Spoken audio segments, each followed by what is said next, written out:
Bismillahirrahmanirrahim. Assalamualaikum warahmatullahi wabarakatuh. Alhamdulillahilladzi arsala rasulahu bil huda wa dinil haq liyudhhirahu 'ala ad-dini kullihi wa kafa billahi shahida. Asyhadu an la ilaha illallah al-malikul haqqul mubin wa asyhadu anna Muhammadan abduhu wa rasuluh الذي لا نبي بعده اللهم صل وسلم وبارك على محمد وعلى آله وصحبه ومواله قال الله تعالى في القرآن الكريم أعوذ بالله من الشيطان الرجيم يا أيها الذين آمنوا اتقوا الله حق تقاته ولا تموتن إلا وأنتم مسلمون يا أيها الذين آمنوا اتقوا الله وقولوا قولا سديدا يصلح لكم أعمالكم ويغفر لكم ذنوبكم ومن يطع الله ورسوله فقد فاز فوزا عظيما سبحانك لا علم لنا إلا ما علمتنا إنك أنت العليم الحكيم Sadaqallah amma ba'du ibadallah hadirin wal hadirat jamaah Masjid Asy-Syifa rahimakumullah. Puji dan syukur marilah kita panjatkan kehadirat Allah Subhanahu wa taala.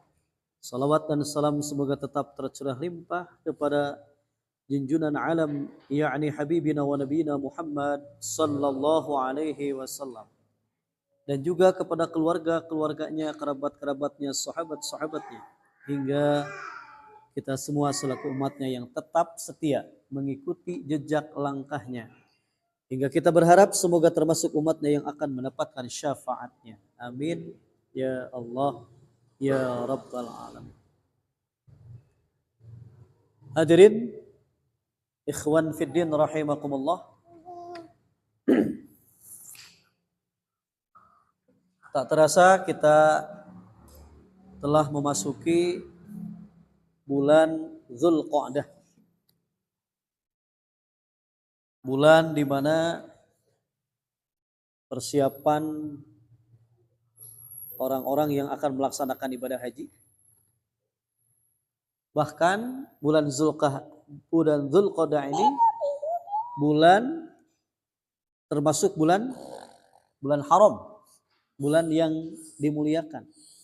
Maka orang-orang yang akan melaksanakan ibadah haji supaya tidak terhambat, terganggu di bulan ini, maka Allah Subhanahu wa taala menjadikan syariat larangan mengenai peperangan di bulan Dzulqa'dah ini supaya orang-orang yang akan melaksanakan ibadah haji ya, tidak terhambat. Maka tentu ya, kita mengambil hikmah dari larangan tersebut karena memang Allah Subhanahu wa taala menjadikan bulan ini adalah bulan di mana manusia akan melaksanakan ritual ibadah haji. Mari kita awali sebagai mukadimah dengan surat Ali Imran surat ketiga ayat 96.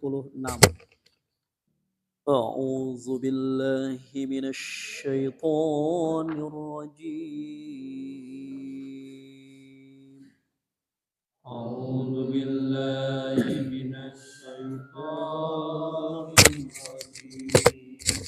Bismillahirrahmanirrahim.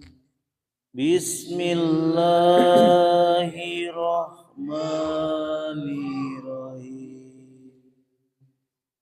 Inna awwala baiti wudi'a lin-nasi lalladzi bi mubaraka. Inna awwala baiti wudi'a lin-nasi lalladzi bi Bibakkata mubarakan wa hudan lil alamin. Bibakkata mubarakan wa hudan lil alamin. Sadaqallahul adzim. Bismillahirrahmanirrahim. Sesungguhnya rumah atau ibadah pertama yang dibangun untuk manusia ialah Baitullah yang Bakkah atau Mekah yang diberkahi dan menjadi petunjuk bagi seluruh alam. Sadaqallah. Maka di bulan ini ya, persiapan orang-orang yang akan melaksanakan panggilan dari Allah Subhanahu wa taala menuju Baitullah. Maka dalam ayat ini sesungguhnya rumah yang mula-mula dibangun untuk tempat beribadah manusia ialah Baitullah yang ada di Bakkah, sekarang Mekah. Mubarakan yang diberkahi, wahudan dan petunjuk, menjadi petunjuk lil alamin, bagi semua manusia.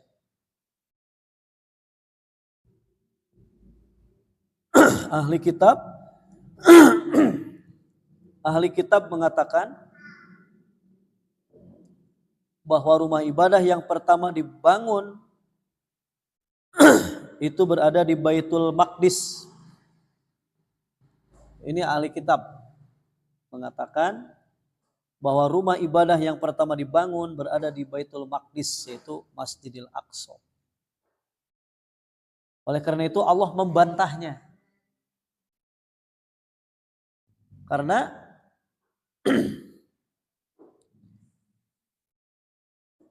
Rasulullah SAW sebelum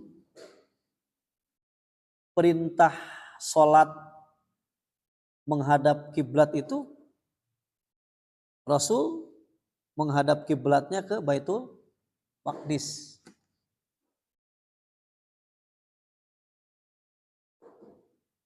Maka padahal Mekah sudah ada. Sehingga keinginan baginda Rasulullah Sallallahu Alaihi Wasallam untuk menghadap kiblat pun ya keinginannya diperkenankan oleh Allah Subhanahu wa taala.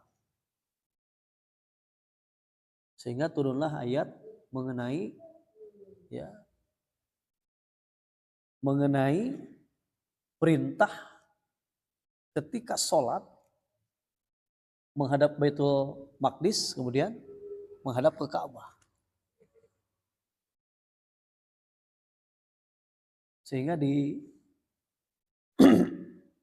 Mekah ya ada Qiblatain, Masjid Qiblatain. Karena waktu itu Nabi Muhammad SAW sholat menghadap Baitul Maqdis. Nah, padahal perintah Allah Subhanahu wa taala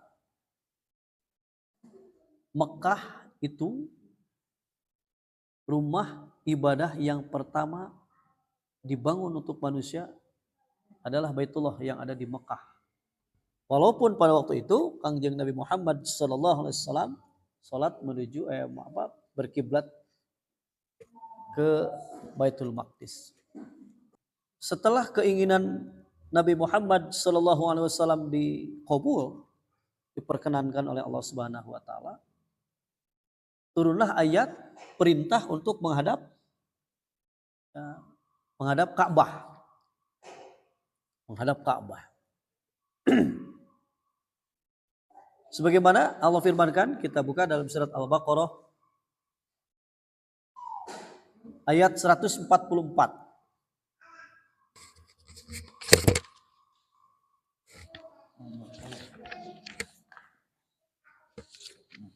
Ayat Surat Al-Baqarah ayat 144. A'udzu billahi minasy syaithanir rajim.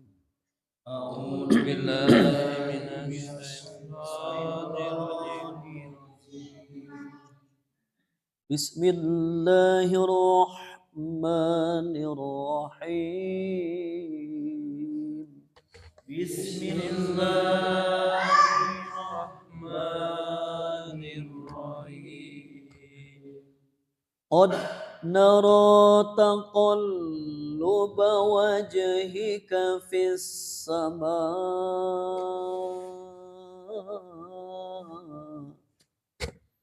قد نرى تقلب وجهك في السماء فلنولينك قبلة ترضاها فلنولينك قبلة ترضاها فول وجهك شطر المسجد الحرام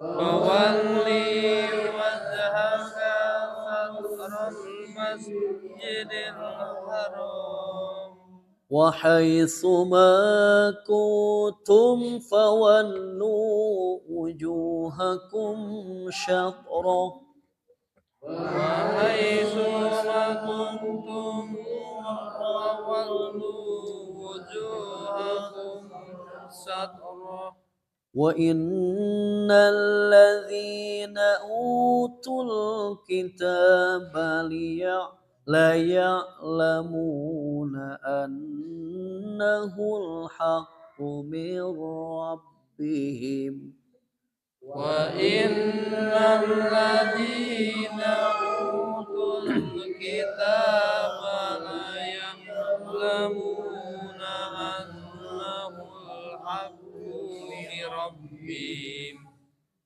وما الله بغافل عما يعملون وما الله بغافل عما يعملون Sadaqallahul Azim. Bismillahirrahmanirrahim. Kami melihat wajahmu Muhammad sering menengadah ke langit. Maka akan kami palingkan engkau ke kiblat yang engkau senangi. Maka hadapkanlah wajahmu ke arah Masjidil Haram dan di mana saja engkau berada. Hadapkanlah wajahmu ke arah itu dan sesungguhnya orang-orang yang diberi kiblat kitab Taurat dan Injil tahu bahwa pemindahan kiblat itu adalah kebenaran dari Tuhan mereka. Dan Allah tidak lengah terhadap apa yang mereka kerjakan. Shadaqallahul adzim. Di waktu Nabi Muhammad Sallallahu Alaihi Wasallam berada di Mekah, itu di tengah-tengah kaum musyrikin, beliau berkiblat ke Baitul Maqdis. Tetapi setelah 16 atau 17 bulan Nabi berada di Madinah, di tengah-tengah orang Yahudi dan Nasrani, beliau diperintah oleh Allah untuk mengambil Ka'bah sebagai kiblat. Terutama sekali untuk memberi peringatan bahwa dalam ibadah sholat itu bukanlah arah Baitul Maqdis dan Ka'bah itu yang menjadi tujuan, tetapi menghadapkan diri kepada Allah untuk persatuan umat Islam. Allah menjadikan Ka'bah sebagai kiblat.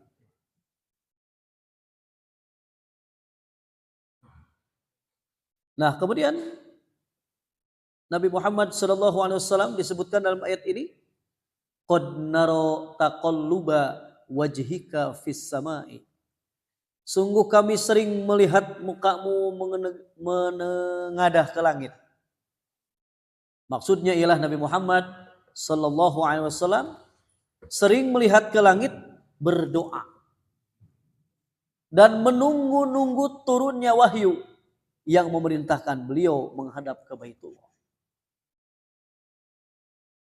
Maka turunlah ayat ini, palingkanlah mukamu ke arah Masjidil Haram. Dan di mana saja kamu berada, palingkanlah mukamu ke arahnya. Dan sesungguhnya orang-orang Yahudi dan Nasrani yang diberi Alkitab, Taurat dan Injil memang mengetahui bahwa berpaling ke Masjidil Haram itu adalah benar dari Robnya, dari Tuhannya.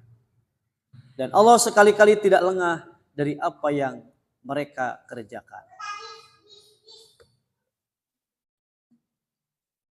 Jadi tetap saja rumah yang pertama untuk beribadah itu sudah diciptakan oleh Allah, dijadikan. Itu dalam riwayat tarikhnya bahwa Ka'bah itu berada semenjak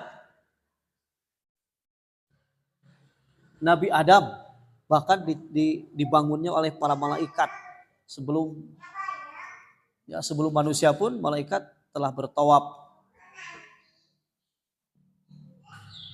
Kemudian di waktu banjir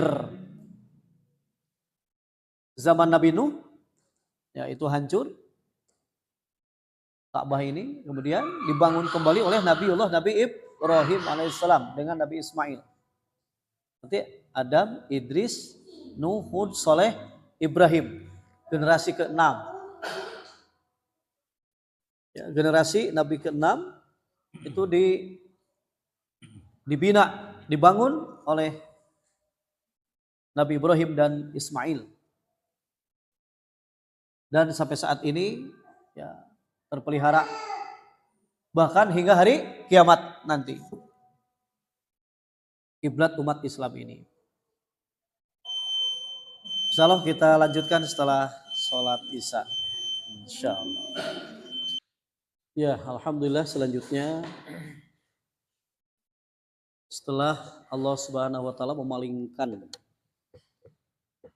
muka atau ke arah kiblat, ya, memalingkan muka Rasulullah sallallahu alaihi wasallam ke arah kiblat. Kiblatnya adalah Ka'bah. Maka Allah Subhanahu wa taala menjadikan Ka'bah ini rumah suci. Sebagaimana Allah firmankan, kita perhatikan, buka kembali surat 5 surat Al-Maidah ayat 97. Ya, surat Al-Maidah ayat 97. A'udzu billahi minasy syaithanir rajim. A'udzu billahi minasy syaithanir rajim. Bismillahirrahmanirrahim. Bismillahirrahmanirrahim. Ja'alallahu al-Ka'batal Baital Haram qiyaman lin-nasi wasy-syahrul haram. Ja'alallahu al-Ka'batal Baital Haram qiyaman lin-nasi wasy-syahrul haram. والشهر الحرام والهدي والقلائد والشهر الحرام والهدي والقلائد ذلك لتعلموا أن الله يعلم ما في السماوات وما في الأرض ذلك لتعلموا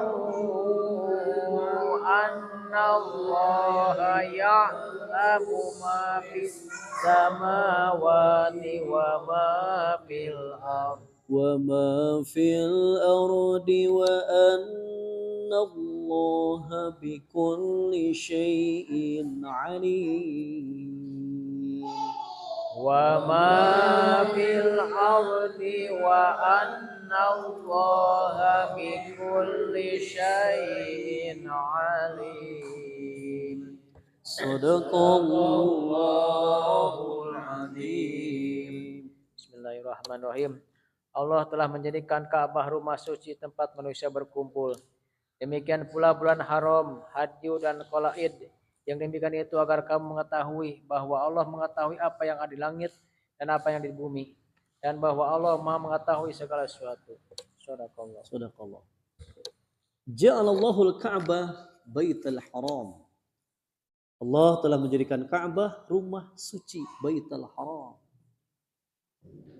Itu sebagai qiyamal linnas, pusat peribadahan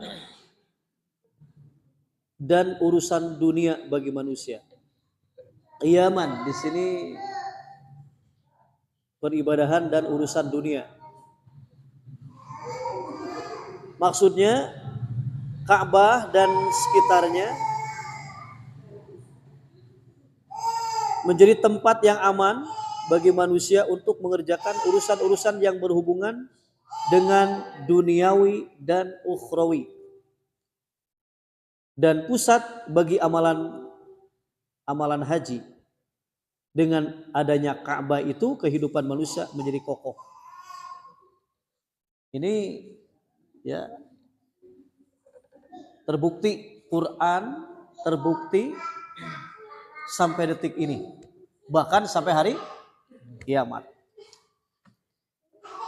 Jadi ayat ini menjelaskan bahwa Allah telah menjadikan Ka'bah rumah suci itu sebagai pusat kegiatan bagi manusia, baik kegiatan-kegiatan dalam urusan duniawi seperti perdagangan dan sebagainya, maupun kegiatan beribadah haji dan umroh bagi orang-orang yang beriman di seluruh penjuru dunia. Jadi bukan hanya intern, ya. Bukan hanya di Arab saja, tetapi di penjuru dunia. Kemudian wasyahrul haram, dan demikian pula bulan haram. Arti bulan haram, dilarang melakukan peperangan di bulan-bulan itu. Nah, ini. Jadi kenapa bulan haram itu ya Zulqa'dah, Muharram, Zulqa'dah, Zulhijjah, Rajab. 4 bulan yang dihormati. Zulqa'dah, Zulhijjah, Muharram dan Rajab, yang merupakan masa-masa tenang untuk beribadah haji dan bekerja bagi mereka. Karena pada bulan-bulan tersebut tidak diperbolehkan berperang. Begitu pula binatang-binatang ternak seperti unta, lembu, kambing dan biri-biri yang disembelih di tanah haram sebagai hadiah dan dibagi-bagikan kepada fakir dan miskin. Demikian pula binatang yang diberi kalung, yaitu unta atau kambing gemuk, untuk menandakan bahwa binatang-binatang itu telah diperuntukkan sebagai hadiah kurban yang akan disembelih. Dengan demikian, adanya penyembelihan hewan-hewan tersebut tentu akan menambah syiarnya ibadah kaum muslimin dan merupakan saat-saat bahagia bagi kaum fakir dan kaum miskin. Ternyata ini bukan hanya di Mekah, ya, tetapi berlaku di seluruh dunia. Hewan kurban, penyembelihan hewan kurban menambah syiar ibadah kaum muslimin. Jadi bukan hanya di Mekah, tetapi di seluruh penjuru dunia. Inilah merupakan saat-saat bahagia pula bagi fakir dan miskin. Cakat-cakat ya, karena ibadah kurban teh kaum fakir dan miskin itu senang. Karena memang bukan hanya sebatas kenging gantingan daging gitu. Tapi syiarnya itu. Wa may yu'azzim sya'airallah dzalika min taqwal qulub. Barang siapa yang mampu bersyiar ya, bahkan mengagungkan syiar-syiar Allah, yang demikian itu adalah ketakwaan dalam hati. Bukti ketakwaan dalam hatinya. Min taqwal qulub. Orang-orang yang beriman tidak merasa khawatir atas keselamatan diri mereka pada saat-saat tersebut. Sebab apabila mereka telah mengalungi hewan-hewan yang akan mereka sembelih itu, atau bila mereka telah memakai pakaian ihram, maka tak seorang pun yang akan mengganggu atau mengancam keselamatan diri mereka. Kemudian Allah menjelaskan bahwa semuanya itu ditetapkan agar hambanya mengetahui bahwa dia senantiasa mengetahui apa yang ada di langit dan apa yang ada di bumi, dan bahwa Allah Maha mengetahui segala sesuatu. Buktinya Allah telah menetapkan semuanya untuk mendatangkan kemaslahatan bagi manusia dan untuk menghindari malapetaka sebelum terjadi. Dengan demikian jelas bahwa Allah mengetahui apa-apa yang sedang terjadi dan apa yang akan terjadi. Berdasarkan ilmunya yang maha luas, itulah Allah menetapkan hukum-hukum dan peraturan-peraturannya bagi kemaslahatan hamba-hamba. Jadi syiar ya, menjadi syiar agama Allah.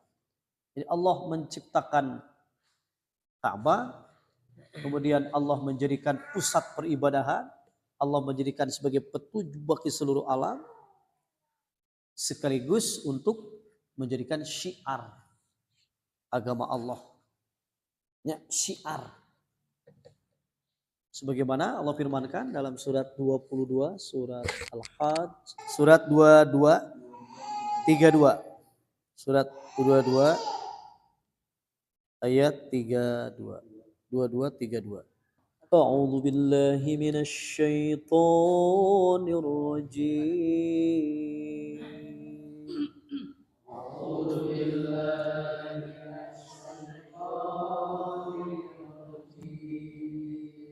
Bismillahirrahmanirrahim.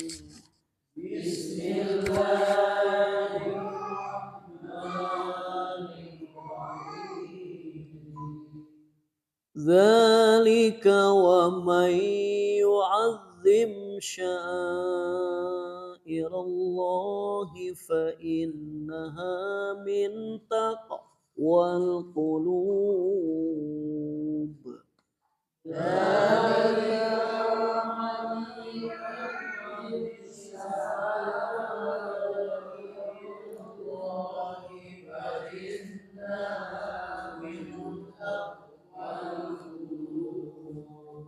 Sadaqallahul azim.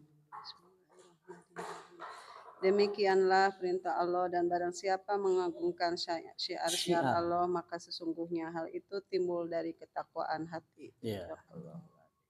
Siapa yang menghormati, wa may yu'azzim, mengagungkan syiar-syiar Allah,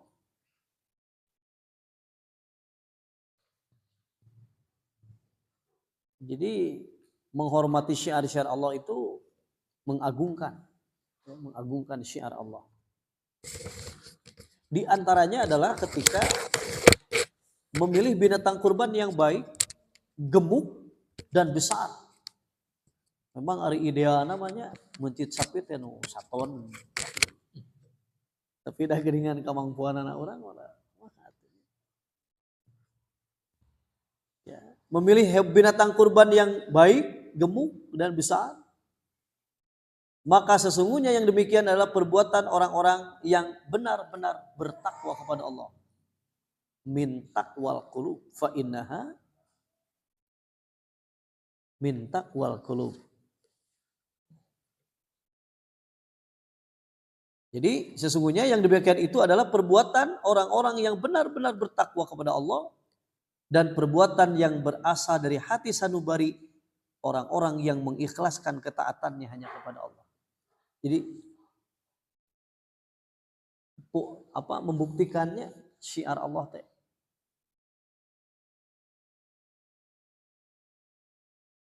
Dalam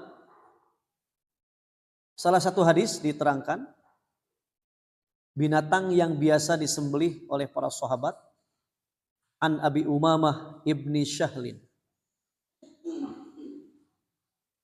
Kunna nusammunnal ashiyati bil Madinah wa kanal muslimuna yusammiuna, rahul Bukhari. Dari Abu Umamah bin Sahal, kami menggemukkan hewan kurban di Madinah dan kaum muslimin menggemukannya pula. Jadi persiapan para sahabat mah penggemukan teh mohon dipersiapkan dulu, ada penggemukan sinalalin tuh gitu.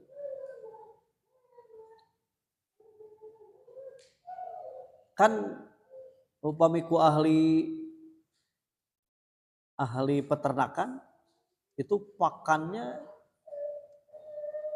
yang akan diberikan yang diberikan kepada hewan itu sudah ada hasil labnya. Jadi kalorinya sekian gitunya, wah, masya Allah. Seukur para apa? Seukur. Nah, penting mau jukut weh. Gitu. Nya sehingga ya kualitas gemuknya itu akan terbukti, Pak. Satu hari sapi jika dikasih pakannya sesuai dengan aturan gizi lah ahli gizi sapi. Itunya kalau betul-betul ini sesuai dengan aturan, itunya. Ini satu harinya akan bertambah minimal 1 kilo per hari. Kalau bagus memang memberikan pakannya sesuai dengan aturan ahli gizi, ahli gizi sapi. Dan itu terbukti si sapi nanti barulun, gitu ya. Marontok.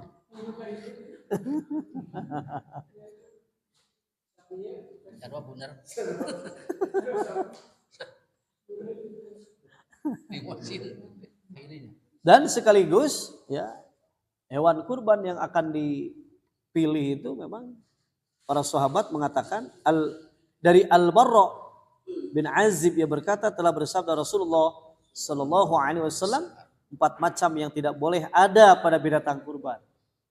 Pertama, buta matanya sebelah, yang jelas kebutaannya. Yang kedua, yang sakit dan jelas sakitnya. Kemudian yang pincang, yang ketiga pincang dan jelas pincangnya, dan yang patah kakinya. Dan yang tidak dapat membersihkan diri, yang parah. Ya, itulah. Bulan? Ya mohon. Pokoknya mah cacat we. Yang tidak boleh. Walaupun sapinya besar, terus pincang gitunya, tidak boleh. Ada pengecualian, cenah kecuali. Contohnya ketika kita membeli hewan kurban dalam keadaan sehat. Nah, pas dalam pengiriman patah, tiporos dan sebagainya. Nah, itu bukan cacat dari awal. Itu boleh. Nah, makanya ini menjadi perdebatan. Tuh nggak boleh, balikin lagi. Wah, kan kasihan orang yang dagang. Itu kerugiannya akan lebih besar. Makanya ada pendapat memperbolehkan karena memang ketika dibeli dalam keadaan sehat. Itu mah kan kecelakaan di jalan. Itulah. Nah, ada yang pokoknya mah itu mah cacat, nggak boleh. Oh, ada yang keras gitu kan, nggak boleh udah. Kan jelas itu pincang, bahkan itu patah jelas gitu kan. Ya apa boleh buat, tukang dagang akhirnya merugi karena dia harus ditukar. Gitu. Oh, insyaallah. Itu jadi dalam penciptaan rumah ibadah pertama kali, kemudian sebagai pusat peribadahan manusia, itu kita saksikan ya, Ka'bah itu rumah ibadah umat Islam, tempat suci, tanah suci, dan yang dirindukan oleh orang-orang, semua orang-orang yang beriman ingin mendatanginya. Nah tentu ini merupakan salah satu tanda-tanda kekuasaan Allah bagi orang-orang yang beriman, yang tentunya ketika menyaksikan secara langsung. Dan kenapa semua hati manusia terpaut, ya terpaut keinginannya sok jujur we nya salare ge hoyong gitu. Melaksanakan ibadah haji. Karena merupakan salah satu ritual ibadah untuk menyempurnakan rukun Islamnya yang 5. Setelah kita syahadat, kemudian melaksanakan sholat, zakat, saum Ramadan, dan kita melaksanakan ibadah haji. Penyempurnaan rukun Islam. Tapi bukan berarti anu teu ka Mekah jadi teu sampurna. Tidak. Dan tentu itu ada juga pahala haji dan umroh. Pahalanya ketika tidak sempat untuk menunaikan ibadah haji atau umroh. Itu dalam hadis riwayat At-Tirmidzi, Al-Baihaqi, cukup dengan sholat isyraq. Sholat isyraq. Sholat isyraq itu pahalanya haji dan umroh. Bahkan 40 kali Jumat itu hijul haji bagi fuqara wal masakin. Alhamdulillahnya orang langkung 40. Pahalana gitu. Pahala haji dan umroh. Namun tentu akan lebih sempurna ketika kita melaksanakan ibadah haji tersebut. Karena itu sebagai syiar agama Allah. Jadi ibadah haji mah ibadah mal, ibadah harta, kemudian ibadah fisik. Jadi fisik pesak, fase akidah yang kuat pada Allah Subhanahu wa taala. Mudah-mudahan ya kita diperkenankan oleh Allah Subhanahu wa taala untuk berkunjung, untuk menunaikan atau memenuhi panggilan melaksanakan ibadah haji maupun umroh. Ya, amin ya Allah ya rabbal alamin. Itu saja yang bisa disampaikan. Mohon maaf atas kekurangan. Kita tutup dengan doa kifarat majelis yang akan menghapus dosa kita di majelis ini. Subhanakallahumma wa bihamdika asyhadu an la ilaha illa anta astaghfiruka wa atubu ilaik. Aqulu qali hadza wa astaghfirullah li wa lakum wal afwa minkum. Wassalamu alaikum warahmatullahi wabarakatuh.